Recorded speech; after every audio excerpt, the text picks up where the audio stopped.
Hello and welcome to the channel.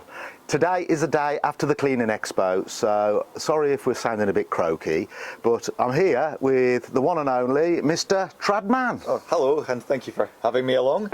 So Pete, we were both at the show yesterday. Yes, we were. What were you doing there? I took a wrong turn. I don't know why I ended up there. But I was there next to you. Yep. You're doing the cleaning guide, and I was showing people the Tradman Academy. So yeah, that was exciting. So what is the Tradman Academy? Tradman Academy is essentially how to get your business up and going, and specifically learning traditional methods of cleaning. But we run through with people how to get their business started, marketing advice, getting your logo sorted, what vehicle to choose, all that kind of thing. And then obviously tool choice, how to set up the tools, how to use the tools. And really we personalize what we're teaching people to their needs. So that's essentially the Tradman Academy. It's one-to-one coaching. It's all done online as well. Yeah, because you're quite a long way up, aren't you? So for people to come to you, it would be a long journey. So Indeed. It's all done online? It's all done online. Well, since the pandemic, most people are sort of very accustomed to using online video conferencing. So we do everything via Zoom. So all the coursework is done one-to-one. We coach you on how to get your business up and going and what tools to use, equipment to get, and all that kind of stuff, and tailor it to the client's needs. So that's essentially Tradman Academy, and we can do morning sessions, afternoon sessions, or an entire day, depending on what people need. So that is basically it, all in a nutshell. It's teaching. So while I've got Tradman here with me, who better to have a lesson on trad window cleaning than the master himself? I do trad, but I don't do very much. I do the occasional indoor, but most of my work is water-fed pole. So I can do it, and I've learned how to do it, but I'm not doing it often enough to do it well, and you forget how to do things. So I thought, get Pete to teach me while I'm here. So we're going to have a go. We've got a couple of windows here to have a go at. So first of all, should we have a quick look at what gear I've got? That sounds good, Dave. Let's have a look. Right, so here I've got my applicator and this thing here, the black, what's it? Oh, the squeegee, yes, yeah. Indeed. So yeah, it's vital that the first thing we need to do is obviously examine our tools to make sure they're fit for purpose. So the first thing you do is maybe take out the squeegee and have a wee look.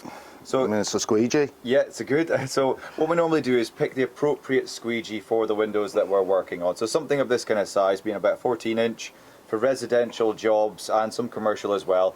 These kind of windows, a 14 or anything down to a 10-inch for these smaller windows, perfectly fine. So what this squeegee here that Dave's got is going to be adequate for the task at hand. So that's number one. Make sure you've got the right tool So sizes. would this be a good one for somebody that doesn't do a lot? And Yes, I normally recommend at least having maybe a couple of sizes. A little bit of a bigger one, maybe like this, and a smaller one for thinner windows as well, Right. something around maybe 10 inches wide. Yeah. In the UK anyway, I appreciate obviously in other countries sometimes the windows are a fair bit bigger, but yeah, have a couple of different sizes to choose from, a smaller one, medium, and maybe a large as well if you can. So yeah, so the next thing we have to do what's this? Is it a mop? Yes, your mop, yes indeed, your applicator. So you've got a really good one there. You've got the Unger Ninja. This one actually allows you to swivel the T-bar if you want to. So if you want to use it for pole work, you can. There you go. And you've got the Black Edition sleeve on there as well. So it's got good scrubbing power. It looks professional. It holds a lot of water as well, so it's a good choice. And then, so what next? Maybe cloths? Yes, need some cloths. So basically you need two kinds of cloths. So you'll need one for wiping obviously frames and sills, and then as Dave has here, he's got the Unger Ninja cloth is for glass polishing. So both of these are Unger cloths though, so what's the difference? So you've got the smooth weave microfiber cloth, which is this green one, and this grey one here. So what's the difference between those two though? So this one here, these have scrubbing pockets on the corner. They've got like abrasive pockets. So if you have anything stubborn on the glass that you want to rub off, you can use these little pockets to rub the glass and get that ingrained dirt off. So whereas this one doesn't. This is just a completely smooth weave microfiber. Doesn't have any abrasive. So apart from the rough bits, these do the same job? Same job. And this one here is just your typical microfiber cloth. This kind of thing's ideal for frames and sills. So wiping all the surrounds here, maybe around door handles, the sills, all that kind of stuff. So you'll want to have loads of these, because during the course of a job you'll probably go through quite a few microfiber cloths for wiping frames, particularly on first cleans, builders cleans and things like that. Yeah. And then finally, another thing I got here is a scraper. The scraper, yes, you do need one of them, because sometimes you come across things that you can't remove with just using your applicator. Things like Well, you've got stickers, cement, maybe silicone, things like that, or even just ingrained bird's mess. Sometimes those things just will not come off. We don't know what the birds have been eating, but you need a good old razor sometimes to get it off. So soaping up the window and then using something like this is the best method to get it off quickly. So you always need a nice sharp blade as well, Nice don't sharp you? blade, nice and new and fresh. Make sure obviously it's not got any chips or nicks out of it. Just have a visual examination of it, looks okay. And yeah, make sure you've either got a safety cap like Dave has here, or he's also got a holster for his razor, which is around his belt somewhere. It's on the back here. It's on the back, there we go. So he's actually got a safety holster as well, so that's a nice way to keep yourself safe. A lot of accidents happen, people forget to put the cap back on and end up cutting off a digit, so we don't want to do that. So essential tool for your arsenal. So is what I've got set up okay? So I did have a look at your tools earlier on, Dave, and one thing I would notice is a bit like I used the illustration of when you're baking a cake. You have to get all the ingredients right before your cake turns out the way you want it to. So similarly, if we want perfect results on the window, we have to make sure all the ingredients are, well, ready to rock and roll. So we're looking at the squeegee here. I've noticed that the squeegee rubber itself is just slightly too long at each end. So it's not really going to leave the best job it possibly could, especially on the edges of the window.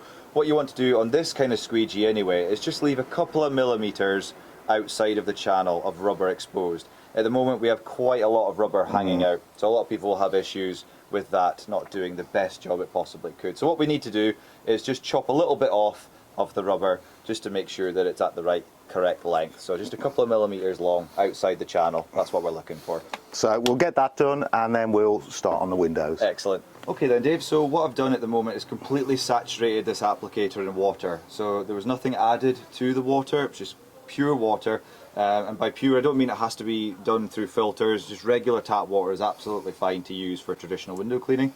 So now that it's covered in water and it's very heavy, that's what you want, is we're going to apply soap to the applicator. That's going to give you a really nice glide and make your squeegee perform really nicely on the window. So I'll hand that to yourself. So if you just... I've got some fairy, is that okay? Fairy liquid, any kind of dishwashing detergent's absolutely fine. I mean, everybody has their preferences and what they think works a bit better. But in this instance, fairy liquid, the one you've got there, perfect. Okay, so how much do I put on? The more you use, the better your glide. But that has to be obviously complemented by a nice saturated washer, which we have here. So for yourself, because it's not too hot, you can put a line of soap all the way across on that side, just like that, and then same on the other side. And that is as easy as that, and it's ready to go. And that's it, that's all you need to do. In the summer, if it's really hot, what I tend to do is just put a little bit on each end. Yeah. So it just lessens that amount of soap. If it's really, really soapy, it just dries out really, really fast. So, but today's not too bad, so we'll get away with using a bit more and giving you a bit better of a slip on the glass as well. So for the next thing we have to do is actually rub this into the pane. If it's not rubbed in properly, then you'll be left with like white streaks on the glass because it's not been rubbed into the glass properly. So shall I soak this one here up? Absolutely, that'd be great. So just soap it up, make sure that's all rubbed in. So this is the solution that you're looking for, Dave. See how the bubbles are just staying put on the window. Now if I take your squeegee here, and if I put a line through the soap, you'll see that the soap stays put. Yeah. So that we've got a really good consistency here, and you'll see that the squeegee will glide really nicely. There's no squeaking, there's no pulling, no streaks or lines or anything like that. So that's exactly the solution we're looking for. So if you want to carry on and soap up the whole thing. So am I doing anything wrong here? Well, if it was a first clean actually, then you would want to get the frames covered in soap and water and then give all the frames a nice wipe down. But if it was a maintenance clean, then you don't really need to cover all the frames with water and soap. So are you better off just sort of taking it to the very edge, yes, rather than getting it on the frame, and then you use less on yes, use less cloths, don't you? The more soap and water you get all over the frames, especially on a maintenance clean, you're adding to your workload. You're then having to go and wipe up everything and all the soap that's got everywhere. Yeah. So on maintenance cleans, yeah, just keep it between the frames there. But on a first clean, by all means, get all the frames a good soap up because you're going to wipe it with your cloth anyway. So what we want to do is, a lot of people think that you have to have a dry squeegee, but rubber doesn't like being dry. So what you want to do is prime your squeegee. So you can do that one of two ways. If you're working two-handed, if you were soaping your window with the left hand. So are you right-handed, Dave? I'm right-handed. You're right-handed. So have your squeegee in the right hand. And what I do is run the squeegee along the applicator, and now the squeegee is primed and it's ready to go. Or alternatively, you can just give it a little quick rub on the glass and then you can start your squeegee work. So what we'll do is if you just squeegee the window down as you normally would, and then we'll have a look after that and see if there's any adjustments we can make. Right. Okay.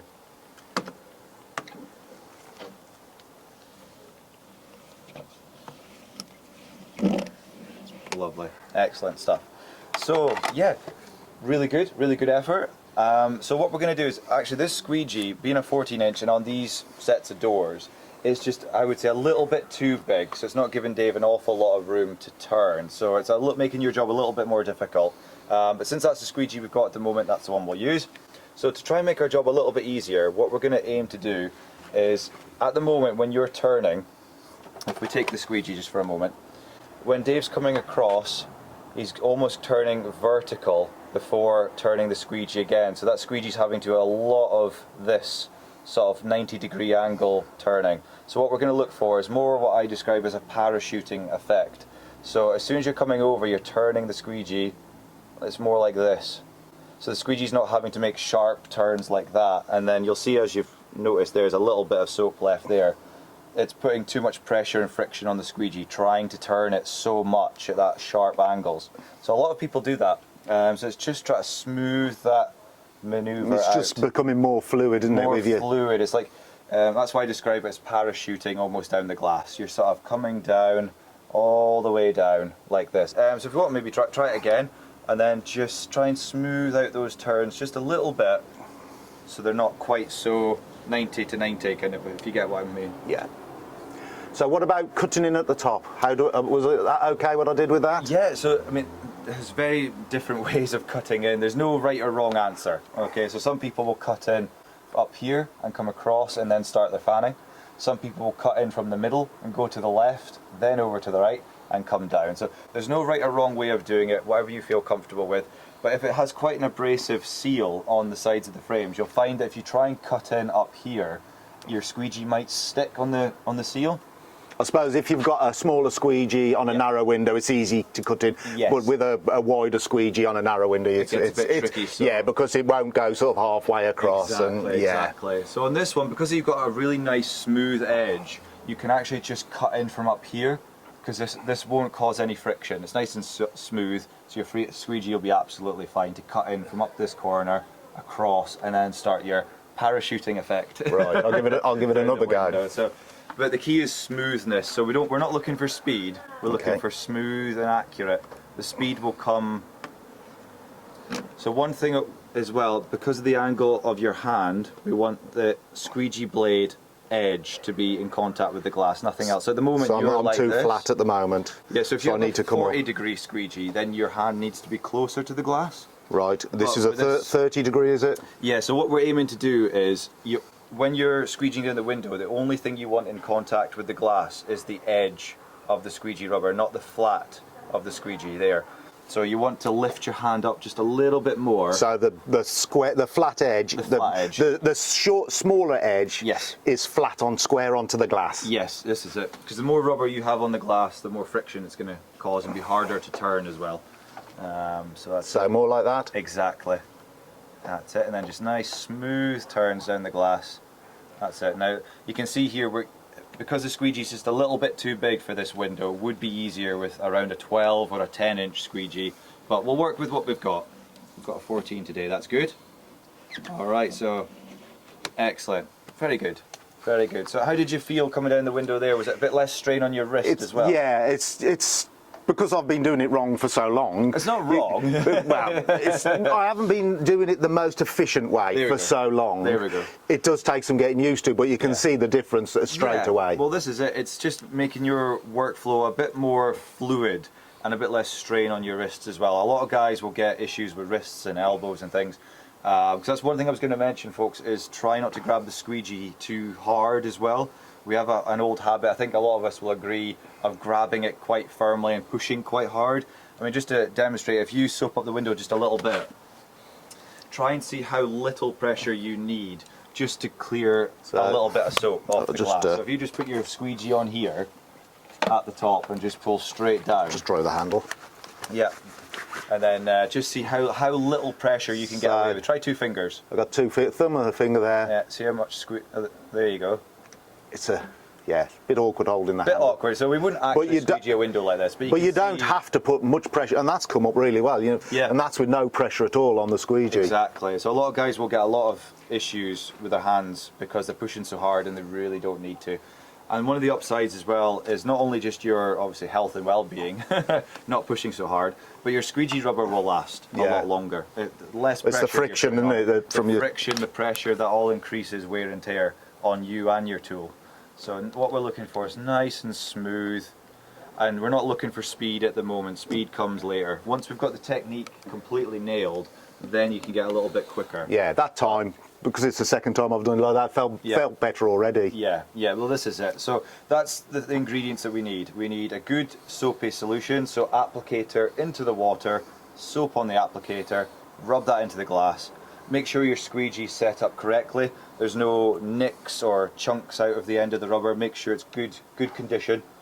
That our squeegee rubber is at a good length. We don't want too much hanging out, but we don't want it too short either, because that will not create a very nice job for us. So our tools are all set up before we even start practicing our technique. If our tools aren't set up right, then our tech, doesn't matter how good we are, it's not going to leave a good result. Yeah. So I think you'll agree that's been really useful. It's really helped me anyway.